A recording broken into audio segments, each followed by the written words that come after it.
বিসমিল্লাহির রহমানির রহিম। মহান সৃষ্টিকর্তা মহান আল্লাহ পাকের উপর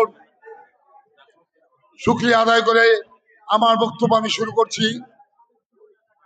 আজকে বাংলাদেশ জাতীয়তাবাদী গার্মেন্টস শ্রমিক দলের আয়োজিত এই সভার সম্মানিত সভাপতি ছোট ভাই কাউসার, মঞ্চ উপস্থিত আমাদের বাংলাদেশের আপাময় শ্রমিকদের নয়নের মণি প্রধান অতিথি জনাব আনার হোসেন ভাই, মঞ্চ উপস্থিত প্রধান বক্তা জনাব নুরুল ইসলাম খান নাসিম, মঞ্চ উপস্থিত প্রধান আলোচক লুৎফর নাহার লতা এবং মঞ্চ উপস্থিত প্রজন্ম দলের নারায়ণগঞ্জ জেলার আহ্বায়ক দাদা সেলিম, মঞ্চ উপস্থিত নারায়ণগঞ্জ জেলা যুব দলের সাবেক তুখর নেতা জনাব আমার পরম স্নেহের ছোট ভাই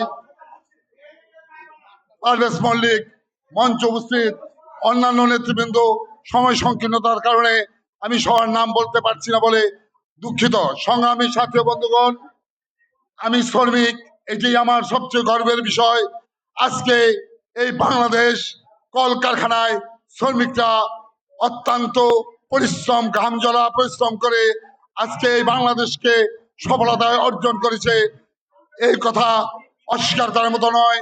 এবং এই শ্রমিক দলটাকে আমাদের দলের মহান নেতা শহীদ জিয়াউর রহমান নিজের হাতে করা এই শ্রমিক দলের আজকের প্রোগ্রামে আমি নিজে এখানে আসতে পেরে আমি নিজেকে ধন্য বলে মনে করছি।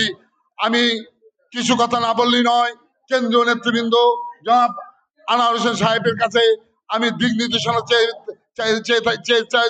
চেয়ে বলতে চাই, আমাদের নারায়ণগঞ্জের আইকন এবং ছাত্র দল এবং যুব দলের নয়নের মণি স্পন্দন জাকির খানকে এই ষড়যন্ত্রমূলক একটি মিথ্যা মামলায় অক্লান্তভাবে বছরের পর বছর জেলে কারাগারে আটকে রেখে আমাদেরকে, আমাদের হাতকে, আমাদের আন্দোলনকে নিয়োজিত করার জন্য ষড়যন্ত্র করছে। এই দলে ঢুকে থাকাই কিছু অসাধারণ কিছু নেতারা, ওই নেতাদেরকে হুঁশিয়ারি করে উচ্চারণ করে বলতে চাই, আপনারা সাবধান হয়ে যান। আপনারা কারা আমরা চিনি। আপনারা জাকির খানকে আটকে রেখে আপনারা জায়গায় জায়গায় চাঁদাবাজি করছেন। আপনারা যে প্রত্যেক জায়গা থেকে চাঁদাবাজি করছেন, ভূমিদস্যুতা করছেন, এগুলো কিন্তু আমাদের প্রত্যেকের নলেজে আছে। অতএব জাকির খানকে এইভাবে আর আটকে রাখতে পারবেন না ইনশাল্লাহ। আমি তাই কেন্দ্রীয় নেতার উদ্দেশ্য করে বলতে চাই, উনি যেন জাকির খানের মুক্তির জন্য কিছু কথা এখানে বলেন। এই কথা বলে আমি আমার বক্তব্য শেষ করছি। খুদা হাফেজ। বাংলাদেশ জিন্দাবাদ, বাংলাদেশ জাতীয়তাবাদী দল জিন্দাবাদ, বাংলাদেশ শ্রমিক দল জিন্দাবাদ। আসসালামু আলাইকুম।